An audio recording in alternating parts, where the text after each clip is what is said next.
if we're not careful, it's going to become very bland. And the only way that you can differentiate yourself, it does come back to the building those relationships and the people element, because you are the difference. Because and therefore you need to get comfortable and being putting your, to kind of be you.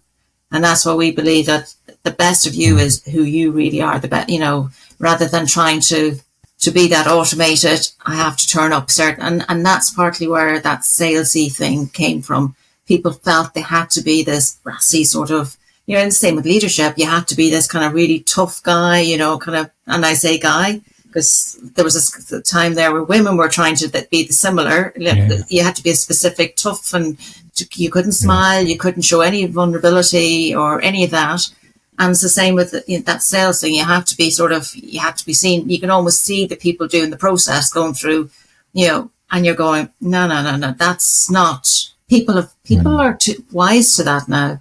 So the only way people buy it is by trusting you and kind of. It's very hard not to buy into authenticity, and I don't mean, but the real people who you can genuinely see an element of vulnerability, an element of, oh, I got that wrong, but actually they've come back from that. It's just the real person, I think, is very hard to not buy into. Hello, listeners. Hello, viewers, and welcome back to Leading with Integrity for the second time this week, and what is the first of a two-part episode. We're doing the annual bonus episode extravaganza for Christmas / end of the year thing that I do every year. Some say it's creating too much work for myself. Others say it's great fun. You draw your own conclusions. Anyway, so a two-parter. And to help me with that, today I'm joined by a husband and wife team. A while since we've had a duo like this on the show, and what a great partnership it is too. So I'm joined by Rachel and Kieran McKenna of Woodhazel Consulting. They are all about helping you unlock the potential in yourself, in your business, in your marketing, in your sales activity. They're also genuinely great people to have a conversation with, which is why this is a two-part episode, because one episode was not enough to contain this conversation. So we'll be talking all about the various crossovers and intersections between leadership, communication, marketing, selling. And to get to the core of those issues, we'll start, as we do every week, with hearing a bit about Ciaran and Rachel's different career paths and how that has shaped what they do today. Then we'll talk about their area of expertise, the key philosophy behind it of collaboration and relationships. We, of course, talk about leadership as well, positivity, the role of those long-term relationships versus the one-off and the short-term view. One of the recurring themes that comes out of this conversation is about respecting that individuality of people for sales, for leadership, for life. And in the second part, tomorrow, we'll touch on more of these themes like authenticity, why leadership is about impact and not just having the right title, and more besides. And there's a very positive spin on all of it and a very positive outlook on life to be had from this as well. So it felt like a great episode to close out right before our Christmas special on Monday next week. So I hope you enjoy the episode, and I'll stop waffling about it and we'll get on with it.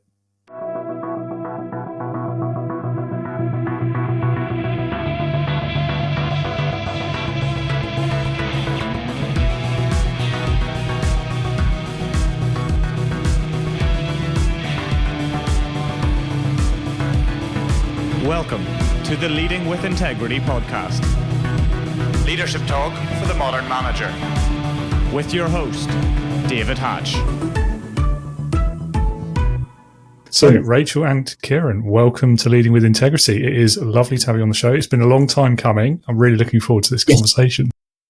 Yes. Thank you for inviting us. Thanks a million, David. Yes, and we've known each other a few years now. And in fact, you only had the pleasure of meeting Rachel a couple of weeks ago as well, wasn't it? So it was worth doing it for that, wasn't it? Absolutely. Yeah, definitely. Even if it doesn't record and we don't get an episode out of it, it's been worth it for that alone. Yeah. Yeah. So, I mean, to kick us off, I'm going to push you in at the deep end, really. So tell the listeners a bit about yourselves, your career history, how you've ended up doing what you do today and why you do it, really. Lovely. Well, listen, thanks again, David. My name's Ciaran McKenna. I'm one half of Woodhazel Consulting, which is myself and my wife, Rachel. And we've been together for quite a few years.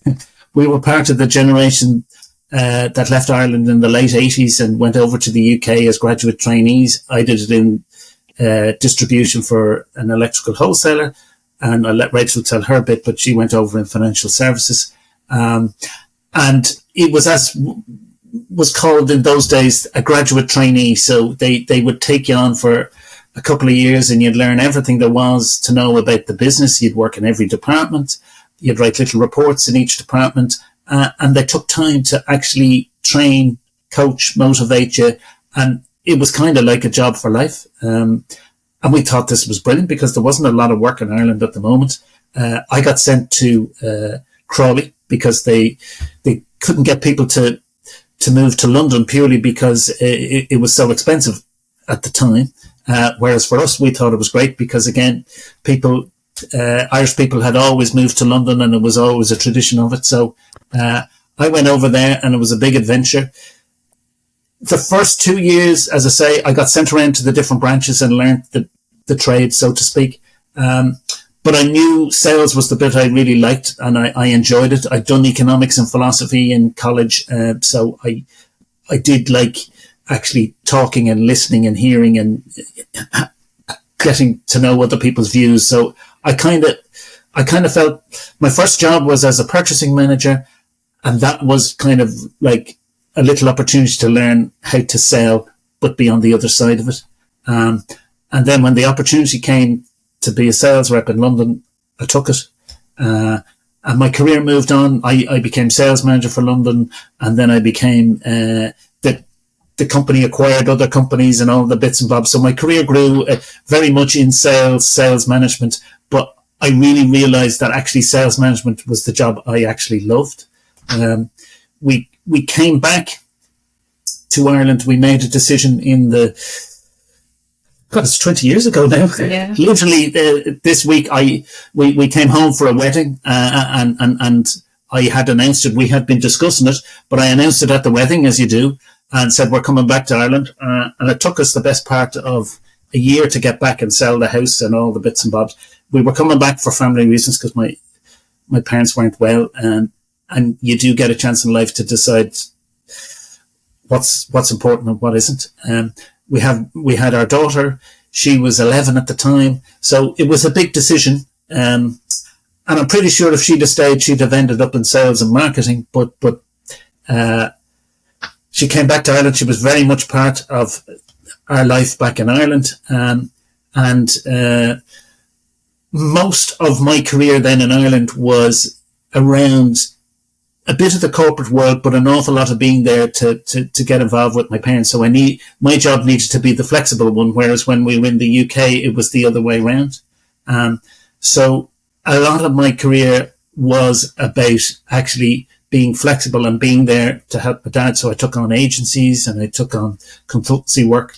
And I suppose that kind of brings us up to where we are today from the point of view that Woodhazel Consulting is a combination of myself and Rachel doing the jobs that we love most. Probably about interject really quickly and just to bring you up to speed where we're kind of aligned. As Kieran sort of said, we both left after college. I actually trained as a teacher, having done economics and history, yes, and went over and joined financial services in a kind of a graduate scheme. Started out in selling, wasn't really for me, so moved into marketing, which I knew nothing about. So I kind of went back and qualified in marketing and did all of that.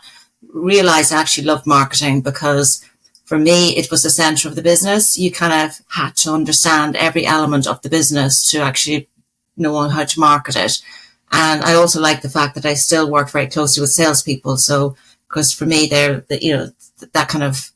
were close to the customer. So for me, it was very important to kind of have that two-prong attack of understanding the strategy, but also aligning it with the real world. So I loved all of that. So I had the privilege when I was working, I worked with big companies like Legal & General and Canada Life.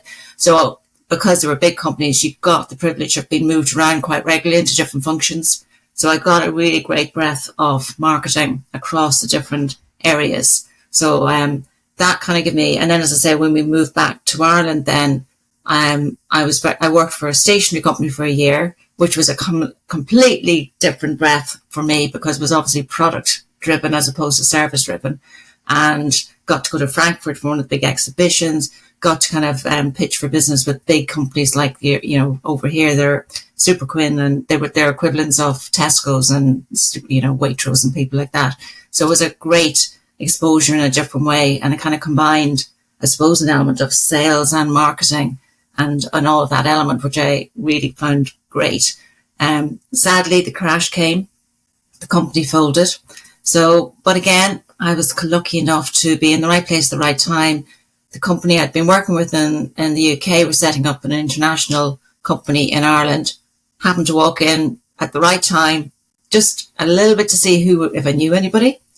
And also that's where your networking worked really well, because obviously somebody had told me that actually check them out. There might be an opportunity there. They needed marketing. So I kind of got in early and, you know, kind of again, worked with a great team there to build up the business.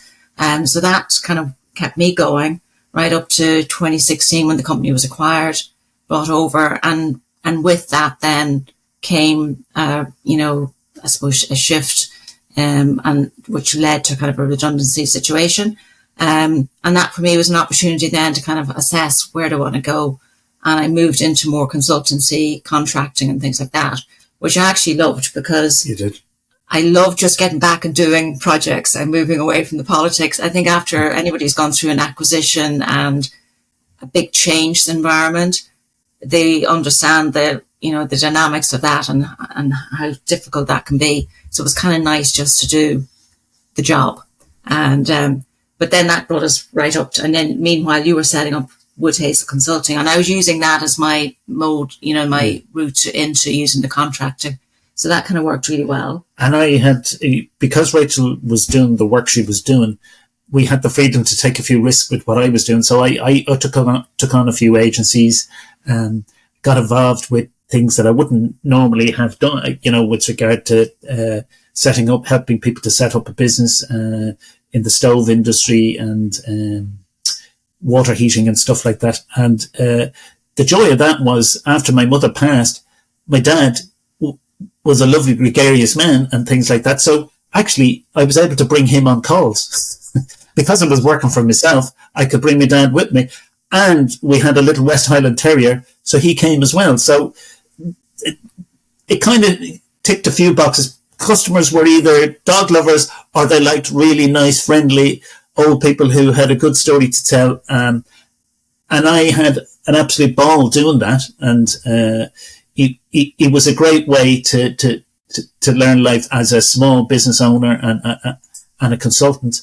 And so when Rachel decided to get into the consultancy side from her end, it made sense that we invoiced it through my business. And so instead of being CMCK sales consultant or whatever, we worked towards Wood Hazel. And there's loads of different stories as to why we call ourselves Wood Hazel, but the nicer one is that we live in a place called Woodside, and we both have hazel eyes, so put wood and hazel, it's Wood Hazel. And that one kind of works, doesn't it? It does, yeah. But now I kind of want to know the other stories as well. Now that you've said that, Let's take too long. This one, because for us it's all about the people, so we kind of go with the people and the real people behind who we're talking about. And then you started moving more into kind of, you saw the opportunity of supporting people. We kind of felt that, you know, because of the life we've, you know, I think when you get to our age as well, you notice that life you've had ups and downs, and you've had to traverse quite a few, you know, jumps, and we've had a lot of change through our life, and we've had quite a varied career. And we could see that actually there was an opportunity here to actually bring this and help people in their world, and to, you know, and a lot of it is around helping people to, you know, build their confidence, resilience, and I suppose just motivation as well, because there's different things going on in life that sometimes you just need that, you know, reassurance that actually you're doing everything right, and and just keep going and finding that way to keep you going. So you were doing a lot more on the sales side, and you saw an opportunity that actually sometimes people say they have a sales problem, but actually you find maybe their marketing messaging was off. So that kind of why we kind of came together all around kind of helping particularly business owners to market and sell the best of who they are. So that's kind of where we focus our effort. In particular, people who say they don't like selling, or it's they see it as a dirty word. They use the word salesy. You hear it a lot. Oh, that's too salesy, and you go, well, that's what it is. So we took it back and we said, well, actually, maybe how about if we help people in that area, or people in the area who actually love selling, but actually don't feel comfortable to talk about it in their own workplace because it might be seen to be weak. So therefore we can be working with them individually, or from the corporate end, whereby they want a little bit of advice and support from people who've been around the houses and actually have a little bit with no skin in the game. We're not in the political game anymore because we're working for ourselves. So what you see is what you get. I think throughout all our career as well, I think, whether it was marketing or sales or any business element, a lot of it comes back to people. It comes back to the relationships you have and the communication and that connection that you build with people. And that for us is, if you can nail that, and that gets you 99% of the way, in most things in life. And for most people, that's, so we're not kind of, you can allocate all the fancy terms and models and frameworks and everything. But sometimes it's good to just bring it back to, look, let's get the core values and principles right here. And it's not rocket science sometimes. If it's communication, talk to people, get comfortable with that. And the art of listening, art of, being respecting other people and empathy toward the other people is something that people sometimes forget. It's not all about me. Sometimes it's more important about the other person. And if people work with us, they get two for the price of one, from the point of view that we are different, from the point of view that we're different kind of characters anyway. I'm more comfortable in the blue sky, kind of full of ideas. Rachel is a finisher to the core. And that's the teaching background as well. She's very, very good on that element, and is also very good on being the quieter person in the room. Yeah, I think I'd always champion the quieter person, because I probably was that quieter person in big meetings. So I kind of get it.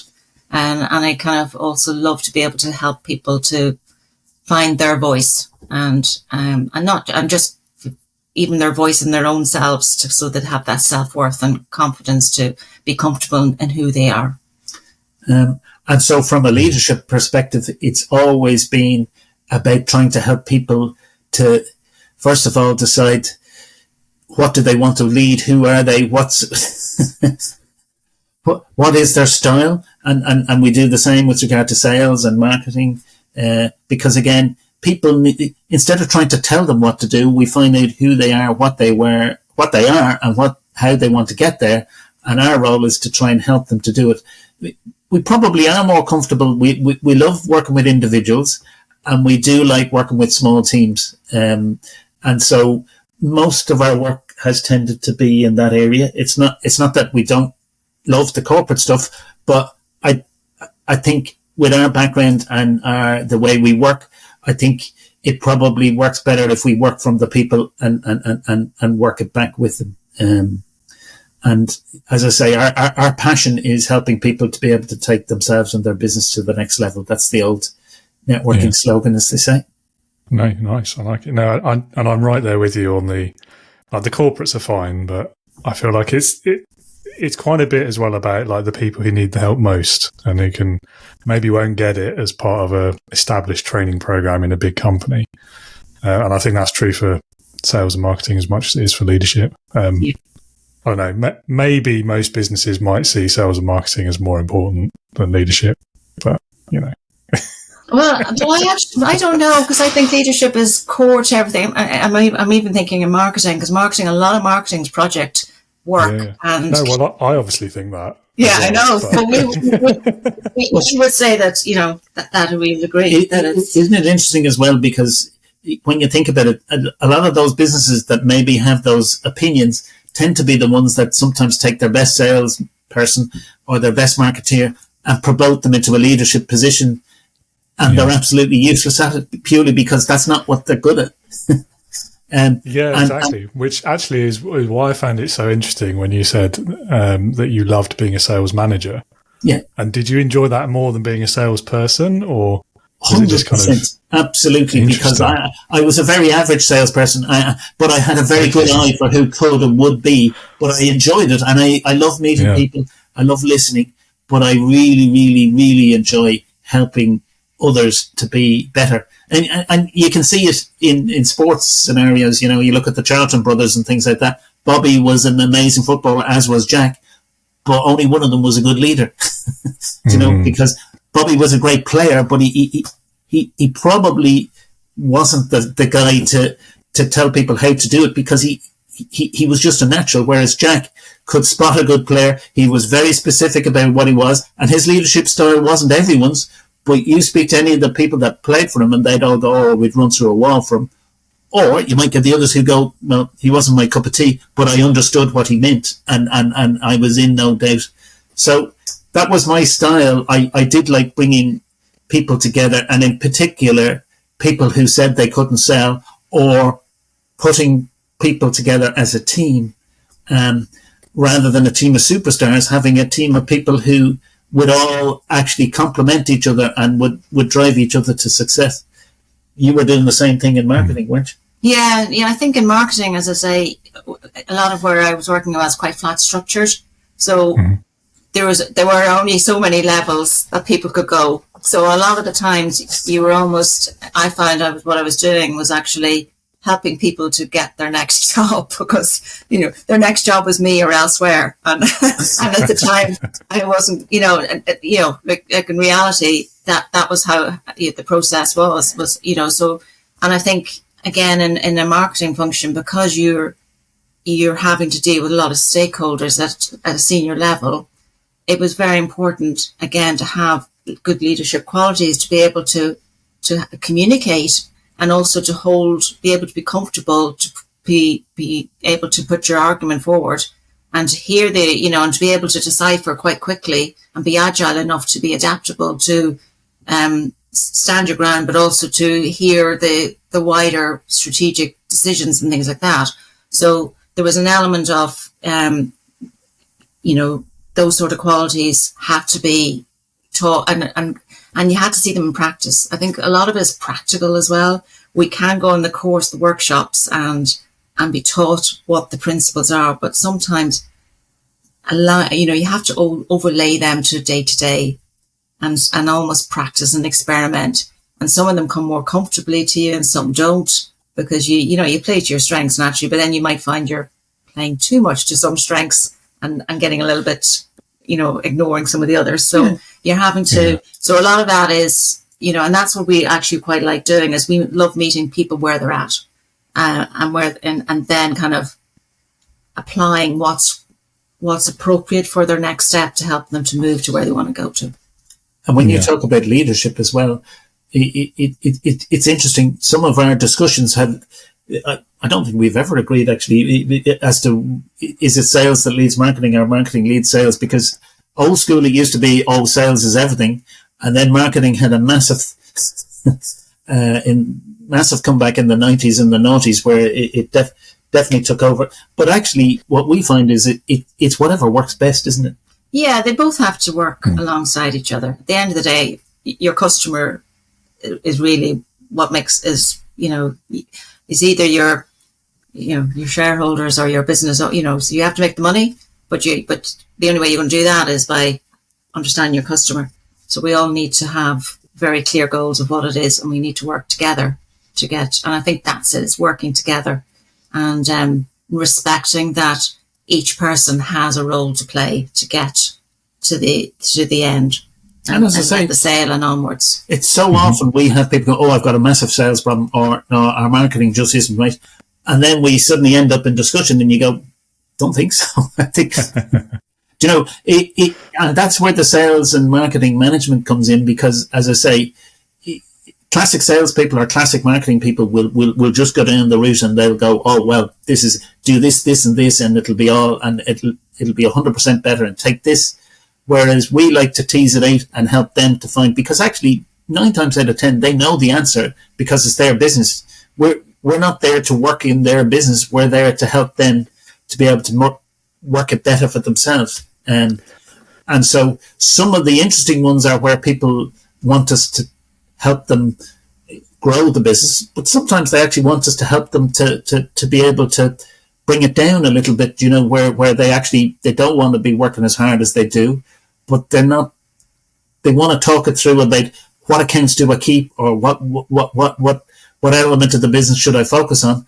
And 9 times out of 10, they can find that actually, although they are doing that, they may end up making more money because actually they've focused on stuff that they really love to do, and the specialism means they can actually charge more. So we take every course or workshop or thing that we do is individualized because everyone is different, and you probably find the same with regard to your podcast as well, Dave. Yeah, I mean, I was going to say that. I mean, there's so much in what you've both just said, actually, that we could pick into. But I think this particular point is quite interesting because, I mean, first of all, I'm quite cynical about quite a lot of the people out there selling marketing services, for example, because I feel like they do exactly as you've just described. They say you just follow this easy 5-step process or whatever it is, and then by the end of this week, you'll be doing 10K a month. And there's it's nonsense. Like, everyone knows that like, fundamentally, intuitively, that's just rubbish. But everyone buys it, and it's easy to sell because there's that aspirational hope aspect, and the cynic in me thinks they're deliberately preying on that. They're also going for the old fear thing as well. Yeah, absolutely. Like, if I don't do that, my business will collapse. And then on the leadership side of it, again, I think and this is why I find it quite difficult doing what I do and trying to sell what I do, because I firmly believe, and I know from experience, there's no such thing as that 5-step process for leadership. Like, I could make something up, I could talk about it, it would probably sound credible, probably would sell, but I don't think I'd be able to sleep at night because I know that that's not going to work for. Well, we just have maybe even 2 out of 10 people, it might not even work for. Like, everyone is different, exactly as you've said. And with leadership, it's not just the person, the leader themselves, that is always different. It's all of the however many individuals they're leading as well. They're all different too. So it's not going to, and the same, I guess, with customers for sales and marketing. It's everyone is different. It's the individuality, I think, is where that's where the power, the impact really is. And you've got to be able to understand that and not try this sort of cookie cutter, to be American about it, approach. Yeah, like if it was that easy, sure, would we all be? Well, quite, yeah. And that's the beauty of human nature in some ways, is that we are so different, and we are there. It's kind of that's the pleasure that is. If we were all the same and we could put a label around it, and we could actually just, we'd be all robots and we'd just be following a process. But thankfully we're not, and that's why, as you say, leadership is not easy. And I know we'll probably talk about different, coming on this, we were kind of thinking of different styles of leadership. And invariably, there's lots, from my experience, I've had lots of really good leaders, but there's elements of them that you can see that they probably could do better on. And there's elements, and in different situations, they might fall down, because that's, again, it's human nature, but people are developing all the time, and they haven't had exposure to different scenarios, so which requires a shift in the approach and as you say, even cultures, and a new person comes into the team and suddenly the whole dynamic shifts, so it kind of throws everything up. So because of that constant, and it's the same with sales and marketing, and that's why we're quite passionate about the fact that because, and I think this is where, there's so much out there, and there's so much there's so much out there, and there's so much information, and there's so much support out there. Sometimes it's kind of, well, what do I need? Where should I be putting my focus? And that's where you kind of have to come back, and they know the answers, and take a bit of quiet time to kind of work out, okay, so let's think about what are you trying to achieve? okay, and we always try and start with what's the quickest way of getting there, to get you, especially in a small business, you need to have a bit of win to keep that motivation, to keep the lights on. And a lot of marketing isn't overnight. Like a lot of people, marketing it has to run constantly. So you're constantly, you need to build the awareness on all those different things. But in the sales, you need to be selling as quickly as you can as well. So they have to be aligned. And for a variation on David's theme as well is the fact that you do need to fail sometimes, and you do need to actually realize that actually some orders are best to lose. where you aren't the right fit, and sometimes you only learn that by experience, or other times you have to trust your gut and go, we're not right for him and he's not right for us, and all the various bits and bobs. So and that's what, so people who are selling this magic potion that, you're gonna, and everyone's gonna love you, and you're gonna, if you follow yourself with a passion and promote yourself in the right way, then you find the right people. But there will be learnings along the way, but they should be positive experience. We both agree and come from the school of positive experience. So in other words, there is no benefit in beating yourself up for things. It's finding out what you learned. So we promote the positivity and say, you do need to focus on what's going well, but you also need to focus on what you're learning, and the learnings and the positivity, put them together, is your future, isn't it? So you move forward with the knowledge you get from those. But that's not rocket science, or that's not saying, I've reinvented the wheel. That just makes common sense. And there will be people or businesses you come across that, don't. Yeah. No, I like to call it realistic optimism, because I feel like either one of those unchained is bad for you. But if you put them together, sometimes being a realist these days, people go, that's not, but that's more the corporate thing, isn't it? And there is a huge change in the corporate world now, because everything has to be brilliant, and you have to be the best, and you have to, but it's also with that goes quite a negative element as well. I mean, it's not people under pressure, isn't it? It does, but also when it's not true, it's soul destroying. It really is. Because I've worked in a culture like that where, things were. It's not much of an exaggeration to say things were starting to fall down around us, and yet if you said anything that was perceived as not positive and optimistic, you'd be punished. And that doesn't help anyone. Like and hence why these days I don't think it's again, people love to say, post-COVID. I think it was going that way anyway, but it's hard to find in politics and sport and in world. It's so easy to find the negatives and division, and so our thing is, we are trying to spread a positive thing, which is actually, it needs to come from the people, and it needs to come from the people up. I'm with you. I guess my thing of it is the frustration for me, it was always, and there's loads of memes, and I quite like the way Ricky Gervais, for example, when he explains why he's an atheist. Like the way he talks about it is like I don't need to believe in a higher power to appreciate the greatness that's around me. Like, isn't this enough? That's his core argument. And for me, this whole piece around leadership, about sales, about being in business, about whatever your organization looks like, if there's people working within it, most of them are going to be trying their best. Isn't that enough? Like, can you not be optimistic? Can you not be positive enough about that? You don't have to find or invent something else to shout about. And we're going to get into politics and the social media side of it and all these other things. That's why what you're saying is it's music to our ears from the point of view, because that's really where we meet people and we say, where are you at? Because not everyone in the team is going to be as committed, I'm going to do 24/7 and on this and that. So we find them where they're at, what they're prepared to do, and then... Yeah, because it is about what is their motivation, and where, and people are motivated for different things. And some people just want to come in and do their job and do it to the best of their ability. They're not interested in getting to the next level because they like And actually, you need those people in your team. You need, and or else in the same with their business. They just want their business. They don't want to grow it. They just want it to be themselves because they actually love what they're doing.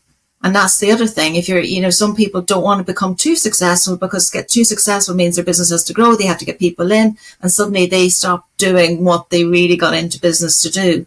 So it is all about finding, why are people doing what they're doing, and what's the drive behind it, and only by talking to those people can you really understand that. And that actually is the same in sales. You have to understand what's the motivation behind, and what are they looking for and does your product really suit them, or hopefully it does. And yeah, obviously if you can align and show them how you can actually, give them that, fulfill that need and that motivation, then that's great. It's a win-win. And that's where, that you can move away from that salesy thing where people feel something's been pushed on them, or they've been, as you quite rightly highlighted, they've been kind of sold a pup, been sold a falsehood. Absolutely. And that's what you don't want, because that's your one-off sales. And then people get cynical about not just your product, but that whole space. And we kind of are quite passionate about that as well, that, you've a duty of, there's an element of, we all live in a society, and we need to be respectful of your role in society as well to some degree. So we kind of like that. So that's why we kind of come from a positive point of view. If you can help somebody else, and hopefully that will help them, so there's that kind of a wider positive wave, which is harder than the negative. Negative, as we all know, is much easier to get pulled into. But if you can try and do the positive and that kind of helping people and encouraging people and respecting people, I think a lot of it is to do with respect as well. I think that goes a lot further, because it build that longer term relationship. And how long do you want to? Yeah. How long do you want to work with these people? Is it a long term relationship, or is it a one off sale? And so again, sometimes you can see it. They have the same style no matter who they're talking to. They do, and they only do it on the best on this and that. Well, good luck with that. But the key is to reflect what you're hearing. And that it's a two-way conversation. And if it's a long-term relationship, which an awful lot of business is, well, then it's give and take and understanding the buyer, hearing what they're saying. So it's all that combined, really. And we've done well because we're over half an hour in, and that's the first question. It's all good. It's all good. It's we might drop a few questions, but I think we've covered some of them anyway. Yeah. So this whole conversation around the best way to do sales, and there's going to be a debate for that probably for all time, isn't there? The same as what's the best way to lead.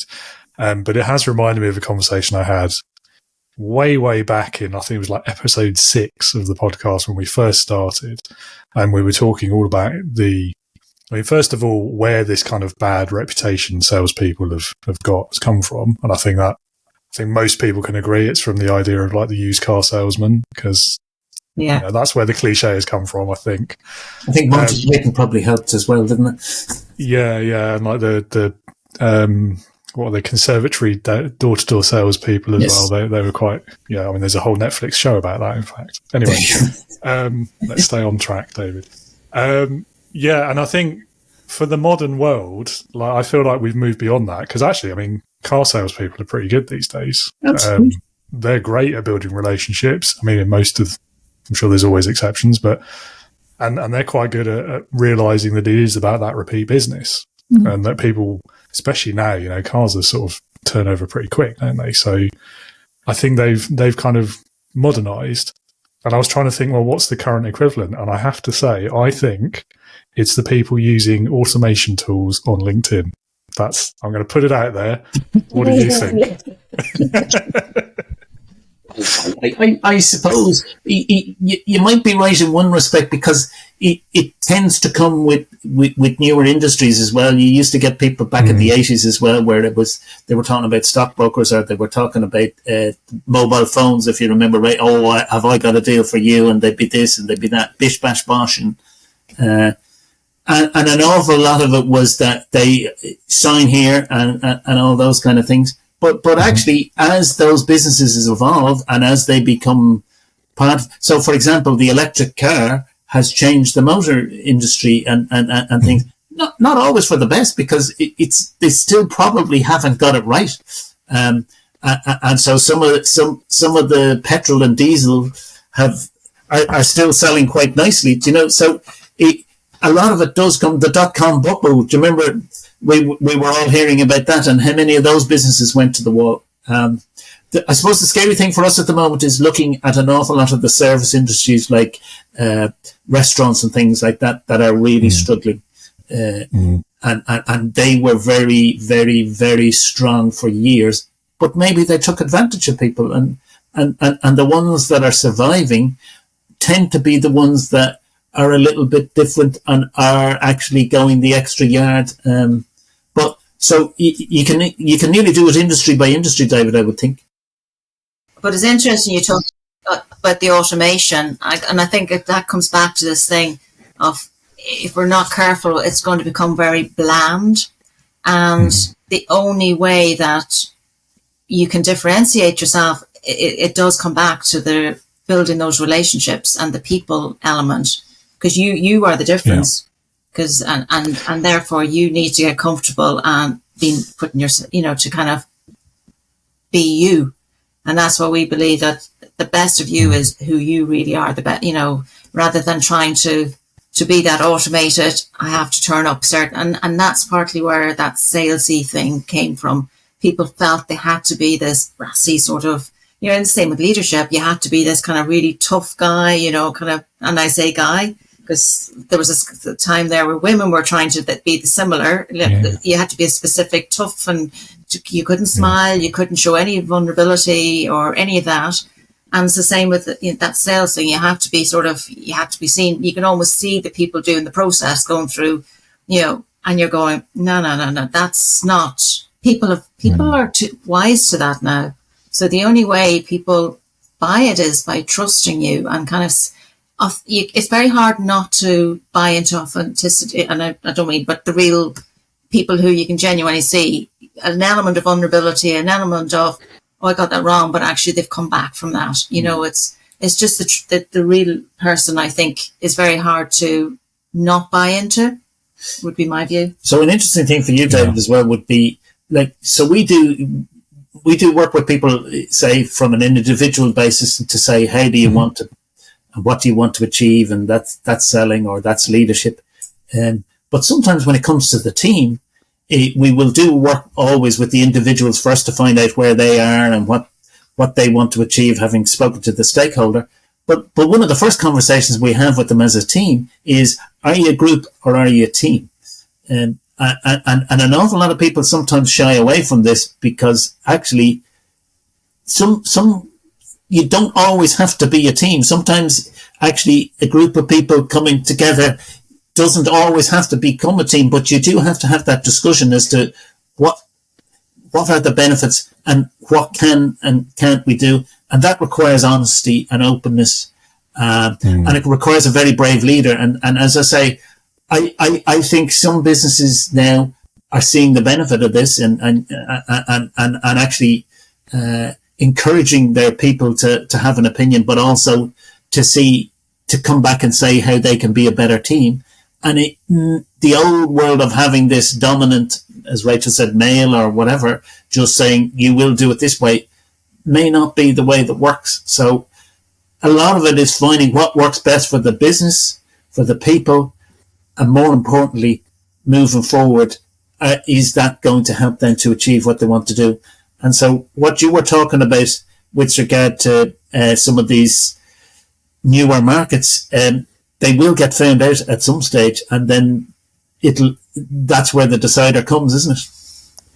Yeah, and I mean, maybe I was a bit too general with my statement at the beginning, but I was trying to get a rise out of you, if I'm honest. So I'll admit, a few years back, I did try the automation stuff, and I did try it on LinkedIn, and I think the reason I stopped it is because I, first of all, didn't really feel comfortable with it, because it is about that personal connection. And I don't think you can build that if you're sending out the same copy and pasted message, even if you're not automating it, even if you're literally just copy and pasting it yourself and sending it out to 100 or 1,000 people a week, and nobody's going to reply because they'll read it and they'll see that. I mean, you can tell, I think.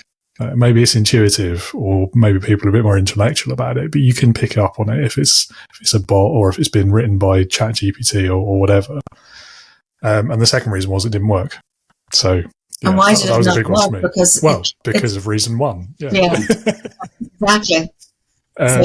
Yeah, and it's the same with leadership, isn't it? I think it comes down to trust, doesn't it? I mean, you're absolutely right, and I don't think you can't build trust if you're not being yourself, if you're not being authentic.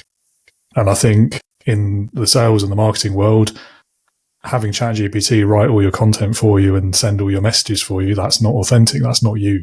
It's literally not you doing it, in exactly the same way as a leader who isn't showing emotion, who's not really asking questions about their people, who doesn't really care about the outcome. Well, they care about the outcome in terms of their paycheck and the bottom line, but they don't care about the outcomes for the individuals or their welfare or any of these things. Of course, nobody's going to trust that sort of leader. Why would you?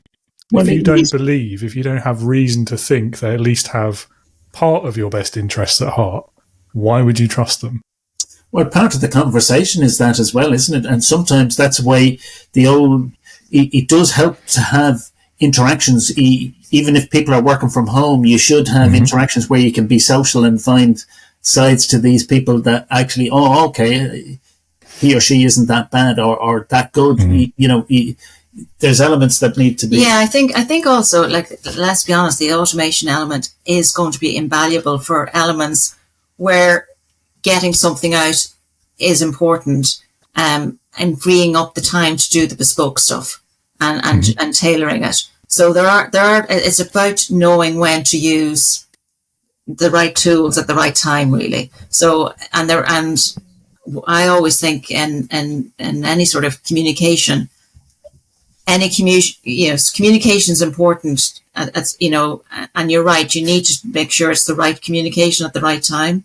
So when you're doing that engagement, you can still, I'm sure there'll be people who will put the argument forward that they can use the automation because they briefed it so carefully and they've given a specific I know, but there will be, I'm sure there will be. She's now getting it up for you, David. Yeah, but I'm sure there will, but there will be elements, there will be times where you want to send out a more generic message because you just need to update people on, this is what's happening in my world at the moment, and you just need, and that could be somewhere where it, but I 100% agree with you. When you're actually trying to build a relationship, the best way to do it is to connect with that person as they would like to be connected, and people will connect with you if they feel that you're actually interested in wanting to get to know them, and that's where that genuine turning up as a real person, interested in finding the real person on the other side, is invaluable. And if you go down following what you were saying as well, you then go down the route. There are whole generations now that don't like the phone and struggle to actually make a telephone call or struggle to have a conversation. They can do a video, or they can do this, they can do that, or they can, but actually real engagement or meeting people face to face, it's problematical for them. Now, I'm not complaining because that creates work for us. And it's an opportunity, but the facts are, people do need to realize that the more you go down the route and take away some of the things that make us better, whilst not ignoring the pluses. And the pluses are that if they can save some of the more boring bits and you can actually implement it into your business, as Rachel said, it makes a huge difference. Yeah, I think we also have to respect that different generations as well are at different places in what they're more comfortable with. Like our generation, we do love a good old natter. We do love a conversation. But, some other people like to get it punchy to the point, and because they're busy and they, so you have to respect where people are at as well. But I do think at some point, it's hard to get away from a conversation to really kind of build that relationship. And it comes from the leader then of that business, of that team, as to how they want to go. And so that's where we're meeting them and saying, right, where do you want to get to? How do you want to do it?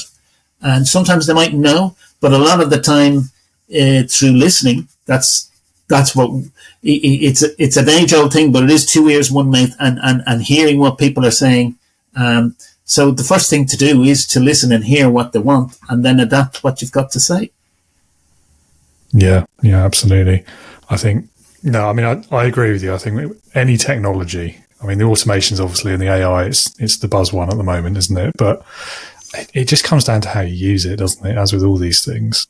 And one of my favourite examples of this is totally irrelevant, but it's been going around a lot of like the creative types on LinkedIn and Facebook of late, talking about all these AI tools, and it's like, this is great. So you've created all this AI so that all of the creative work that I enjoy can be done for me, freeing up more of my time to spend on the boring admin tasks that I hate. It's like, this is not what AI is for, guys. You've got it the wrong way around. Please sort this out. And that's the perfect illustration of the problem, isn't it? Is people using these things in the wrong way. Yeah, I think the other thing, and that's probably where we find sometimes, is when people come to actually having to put themselves out front and centre, if they've been too reliant on getting that front end, their creative and their image and everything presented beautifully, but then they suddenly have to either show up to have that continuity follow through, and it doesn't, because it doesn't really reflect who they are. That's sometimes, and that's where we kind of go, that's where your messaging or your positioning is a little bit off kilter. Well, you have this fabulous, exactly as Rachel said, you have this fabulous experience right up to when they place the order, and then whoa. Yeah. and do you want to go back to that? No. Do you know, the mere fact we have an issue with a supplier over here whereby we still don't know whether we're going to get a bill. Do you know, it's that kind of thing. And you go, well, why are you complaining? Because the bill will come. It's just, they're so inefficient. It's frustrating. You're spending all the time, we're chasing them to tell them that they haven't sent us the bill. You know, it's.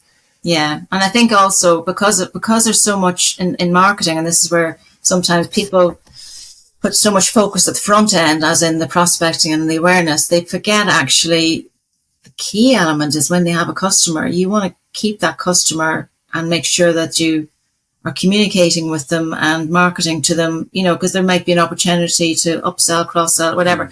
There, you know, so, and that's a different approach then.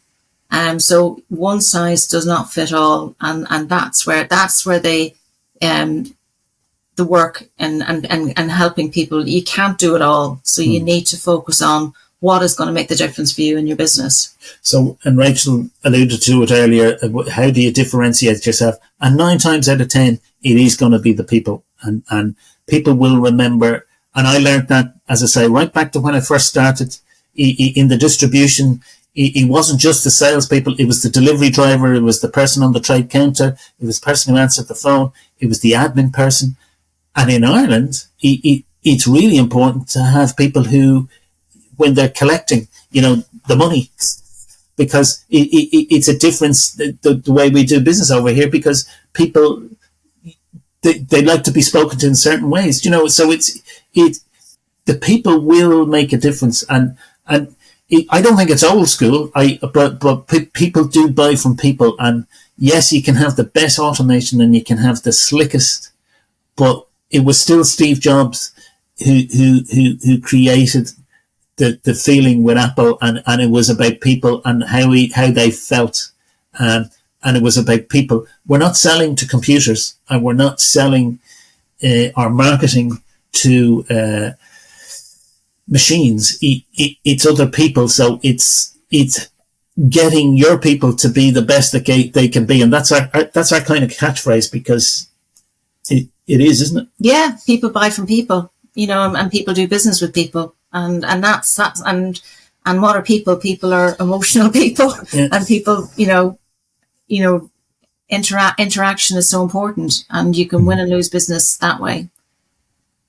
And having different people to represent you is a good thing as well. Not just all men, not just all women or whatever. It's having a mix, race, creed, whatever. It is about actually people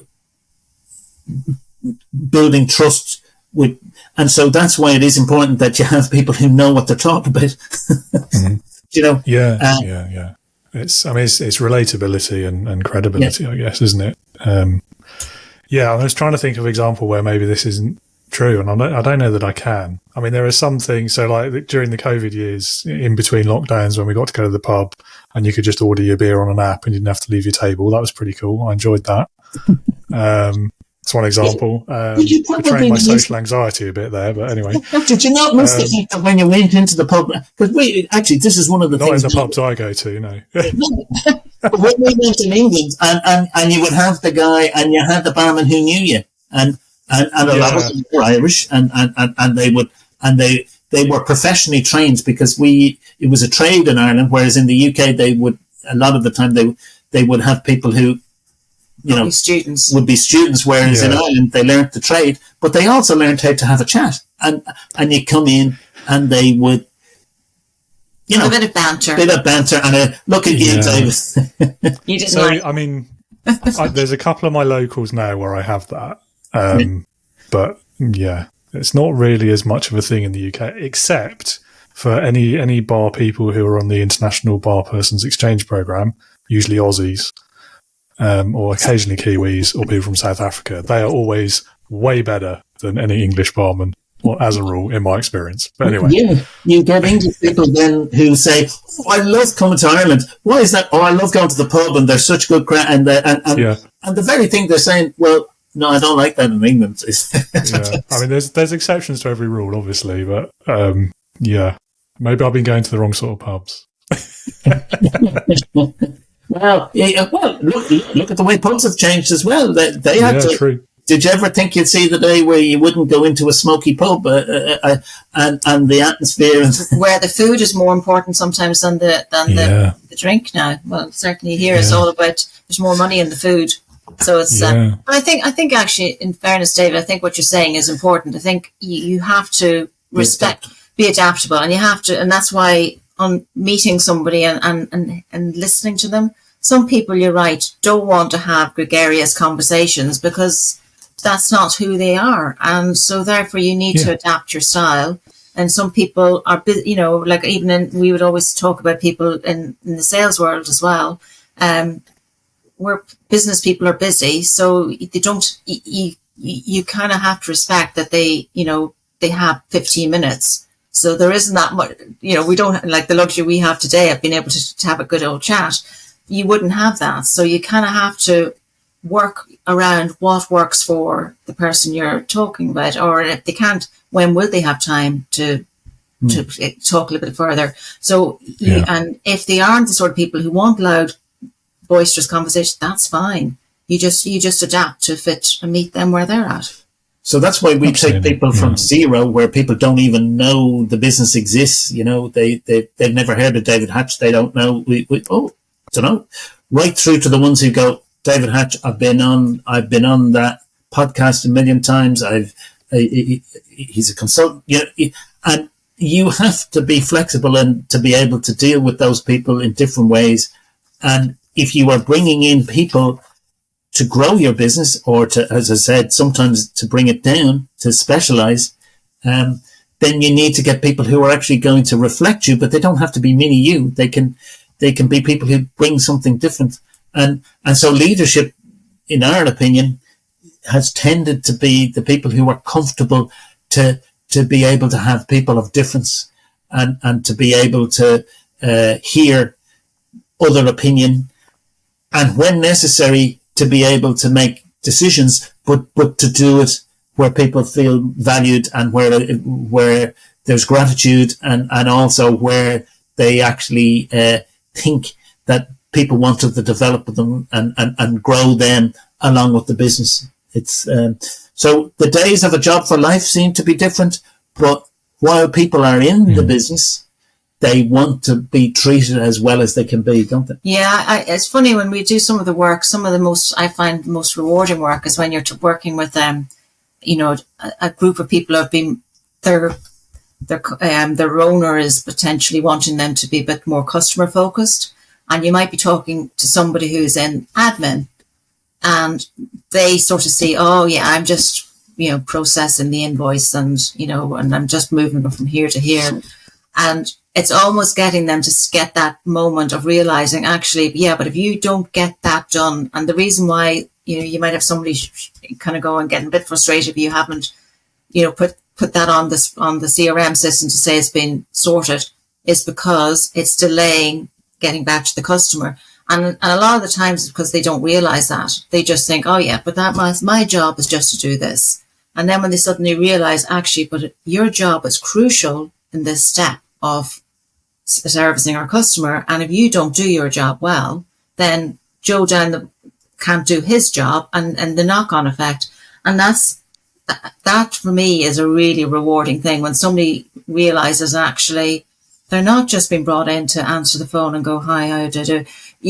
They are the impact they have on the business is just as important as the CEO in some ways, or the salesperson out in the road, and you can almost feel the energy in the room as you're going through the workshops, as people start to realize, actually, my role is valuable, because sometimes and a lot of it is about positioning, and again, that motivation and that sort of realization of where do I fit in the company. And that for us, that's the bits I love, is kind of when people get that realization that their role is bigger than just an admin role. The aha moment, isn't it? Yeah, I think that's one of the... I hesitate to say it's one of the most important things a leader can do, because I say that all the time about loads of different things, but it is a really important thing a leader can do. I think it's also something that the bad leaders, the bad managers get wrong perhaps most often, is this sort of idea of just do the thing because I told you to, you don't need to know anything else. Yeah, exactly. Yeah. But actually that context is so important. Like if you want motivated, happy people, they need to understand why task X, Y, or Z, or why their whole job even matters to the whole business, what their contribution is to the customer, to the people that they're helping, to the bottom line even.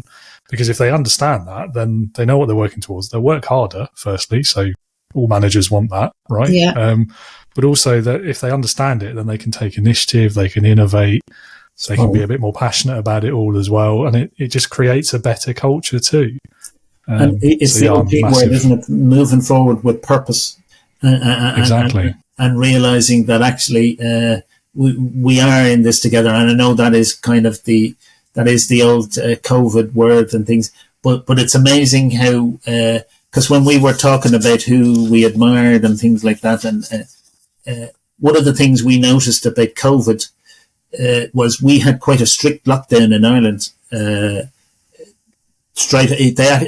Our Prime Minister, Taoiseach as he's called at the time, actually it was St. Patrick's night, and he sent the country into lockdown on the night of our patron saint, the biggest celebration, and he said, no, this is where it's at, and it was it. And meanwhile, you had Mr. X over in America doing what he was doing, trying to put bleach. Oh, don't. And Boris literally off to the races, saying he was shaking as many hands as he could. Yeah, don't. So that's when you could see leadership style, wasn't it? And absolutely.